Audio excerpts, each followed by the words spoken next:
विधिमंडळ परिसरातून सर्वात मोठी बातमी आता समोर येते। विधिमंडळ परिसरात उद्धव ठाकरेंचं आगमन झालं होतं आणि यावेळी वरुण सरदेसाईंशी चर्चा करताना उद्धव ठाकरे कुणाला तरी उद्देशून हरामखोर आहेत ते असं म्हटल्याचं समोर येत आहे। आज विधिमंडळात दिशा सालियन प्रकरणावरून प्रचंड गोंधळ झाल्याचं पाहायला मिळालं। अशातच उद्धव ठाकरे कुणाच्या बाबतीत त्यांनी हे वक्तव्य केलं असा सवाल उपस्थित राहतोय।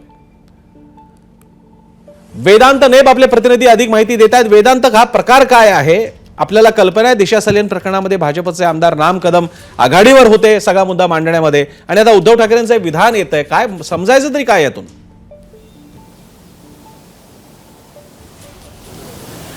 प्रसन्न, जेव्हा आपण बघितलं उद्धव ठाकरे जेव्हा विधान भवनामध्ये प्रवेश करतात तेव्हा काही आमदार त्यांच्यासोबत होते आणि वरुण सरदेसाईंसोबत ते चर्चा करताना माध्यमांच्या कॅमेऱ्यात आपण बघतोय की कशा प्रकारे चर्चा करत असताना जी माहिती आपल्याला मिळते दिशा सालियन प्रकरणावर वरुण सरदेसाई आणि उद्धव ठाकरे यांच्यामध्ये संवाद झाला की हे प्रकरण नेमकं कोणी काढलं असा प्रश्न उद्धव ठाकरे यांनी विचारला आणि त्यानंतर हरामखोर आहेत ते अशा प्रकारचा ऑडिओ आपल्याला ऐकायला मिळतोय। आता हे हरामखोर नेमकं कोणाला म्हणाले, जी माहिती मिळते ज्यामध्ये सत्ताधारी आमदाराला हे उद्देशून म्हणाले आहेत असं सांगितलं जात आहे। मात्र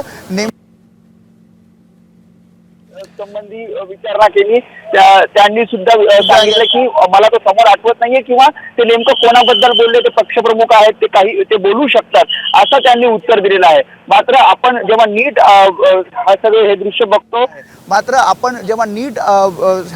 दृश्य बघतो तेव्हा आज सभागृहात नेमकं काय झालं किंवा दिशा सालियन प्रकरणात चर्चा नेमकी कोणी काढली या सगळ्या संदर्भात उद्धव ठाकरे हे वरुण सरदेसाई यांना विचारत असल्याचं या संवादामध्ये दिसतंय। आणि त्यानंतर वेदांत, मी तुम्हाला थोडंसं थांबवतोय। वेदांत, आपण तो व्हिडिओ बघूया आणि प्रेक्षकांवरती सोपूयात नेमकं काय चाललंय, कोण काय बोललाय, बघूया व्हिडिओ। चला पुढे, चला एक साइड मध्ये लगा होना सर, मागे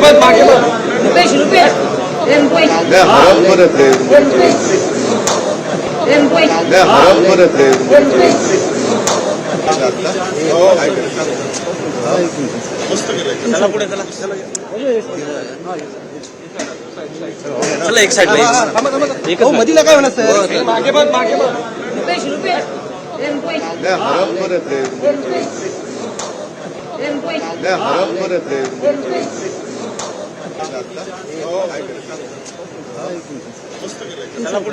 आपल्यावर याबद्दल बोलण्यासाठी भाजप नेते आणि आमदार राम कदम आहेत। राम कदम जी, प्रकार आपल्या समोर आहेत, उद्धव ठाकरे कोणाला तरी उद्देशून हा शब्दप्रयोग करतायत, आपली प्रतिक्रिया? सभागृहामध्ये आज मी सुशांत सिंग राजपूतचा विषय उपस्थित केला आणि सुशांत सिंग राजपूतची हत्या ज्या संशयास्पद पद्धतीने झाली आणि मग उद्धव ठाकरे सरकारच्या काळात कशा प्रकारे पुरावे नष्ट करण्याचा प्रकार झाला, रस्त्यावर कोणी बाहेर येत नव्हतं आणि त्यावेळेस त्या सुशांतच्या घरात जिथे मृत्यू झाला त्या घरातलं रातोरात फर्निचर घाई गडबडीत काढलं गेलं, रातोरात घराला रंगरंगोटी केली गेली, खिडक्या, कुलप, दार सगळी बदलली गेली। काय असं कारण होतं? तर बिहारचे पोलीस चौकशीसाठी मुंबईत आले, तर पोलीस होते, कोणी लष्कर येतो विभाग किंवा आतंकवादी दहशतवादी होते का? नव्हते। कर नाही, डर कशाला? बरं, ह्यांनी काही केलं नसेल, ह्यांना कोणाला वाचवायचं नसेल तर बोलले असते, करा तुम्ही पण चौकशी, करू द्या देशाला। पण यांनी त्या पोलिसांबरोबर अतिशय गैरवर्तन केलं आणि त्याला परत पाठवून दिलं, चौकशी करू दिली नाही। म्हणजे 68 दिवस हे पाठीमागे ह्या सगळ्या गोष्टी करत होते। बरं, आणि नंतर 68 दिवसाच्या नंतर सीबीआयला तपास दिला, स्वाभाविकपणे सगळे पुरावे नष्ट केल्यावर सीबीआयला काय मिळणार? सीबीआयने क्लोजर रिपोर्ट दिला। बरं, पण आज जेव्हा मी सभागृहात मांडलं आणि मग सरकारने हे कबूल केलं की दिशा सालियन प्रकरणात SITची एन्क्वायरी सुरू आहे, तर सुशांत सिंग राजपूत, उद्धव ठाकरे सरकार, रिया चक्रवर्तीचे प्रवक्ते बनून उद्धव ठाकरे गटाचे नेते कशा पद्धतीने बोलत होते, अशा सगळ्या गोष्टी या एकमेकांना लिंक आहेत, तर त्याची SIT चौकशी करेल असं सरकारनं जाहीर केलं। सगळे उबाटाचे तिथे नेते, सगळे बाकी विरोधी पक्षाचे लोक, त्यांनी काय म्हणायला पाहिजे? करा चौकशी बिंदास, आमची काय हरकत नाही, आम्ही काही केलेलं नाही, आम्ही कोणाला घाबरत नाही। उलट होतं, चौकशी करू नका, वेलमध्ये उतरले होते। पण मी अतिशय आग्रहानं, जसं दिशा सालियनच्या वडिलांना धमकावून ठेवलं होतं आता कोणी धमकावून ठेवलं तर कळेल. ते आता पुढे आले माझ्या पुढच्या पुरीला न्याय द्या म्हणून. तसं सुशांत सिंग राजपूतच्या पण परिवाराला वाटतं त्यांनाही न्याय मिळाला पाहिजे. पण आज एक न्याय मिळण्याच्या दिशेने वाटचाल सुरू झाली. आणखी एक भाग, त्यांनी सीबीआयनं क्लोजर रिपोर्ट दिला, त्याचा अर्थ असा होत नाही की तो न्यायालयानं स्वीकारला. न्यायालयानं याहीपूर्वी आरुषीचा क्लोजर रिपोर्ट स्वीकारला नव्हता, त्याची चौकशी झाली, मग तिला न्याय मिळाला. तर ह्या दोन्ही गोष्टी मी सभागृहात मांडल्या आणि मुद्देसूद दिल्या की आंधळ्या माणसाला किंवा एखाद्या शाळकरी मुलाला सुद्धा कळेल की एवढं सगळं उद्धव ठाकरे सरकारनं केलं तर याच्या पाठीमागे कुठल्या तरी बड्या नेत्याला कुणाला तरी वाचवण्याचा प्रयत्न होता. आणि नेमकं कदाचित आता व्यक्तिविशेष मी कधीच टिप्पणी करत नाही, पण जेव्हा ते गेटमधून येत होते, मी बाजूला बाईट देत होतो, तर त्यांचा चेहरा, त्यांची बॉडी लँग्वेज, या सगळ्याच गोष्टी ठीक आहे, तुमचे पत्रकार अधिक चांगल्या पद्धतीने सांगतील.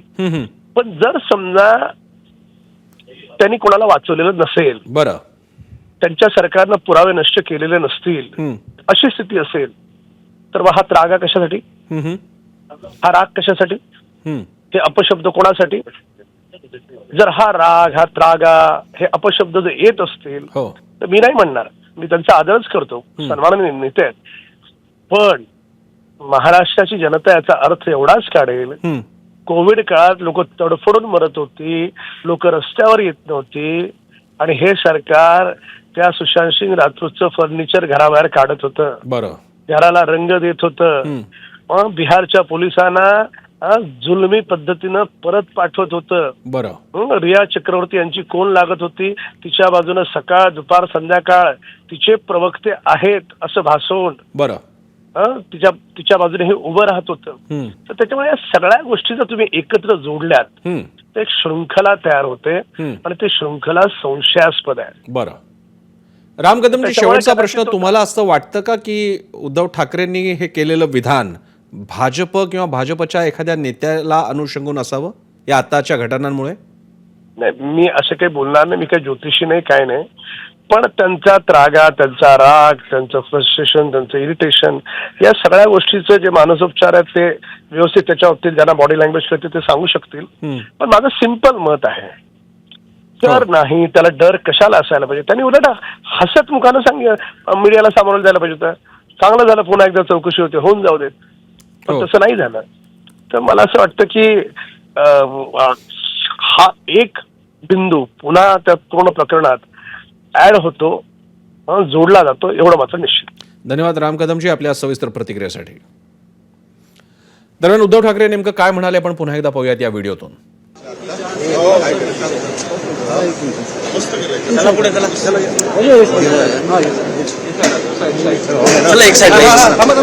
मधीला काय म्हणत सर, मागे बघ, मागे बघ.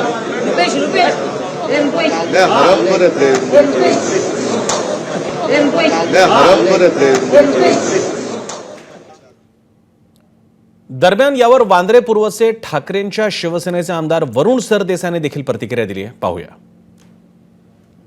उद्धवजी आपल्याशी काहीतरी चर्चा करत होते आणि कॅमेरामध्ये रेकॉर्ड झालं, कोणाला तरी ते उद्देशून हरामखोर असं बोलले. काय नेमकी चर्चा झाली, काय संवाद झाला, काही कळेल का? कारण काही कॅमेरामध्ये काहीच झालं नाही, मला कल्पना नाही, आपण काय म्हणताय ते माहिती नाही, पण असेल कदाचित.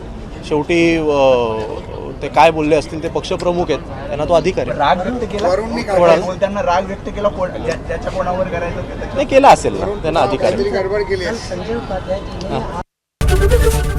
एबीपी माझा, उघडा डोळे बघा नीट.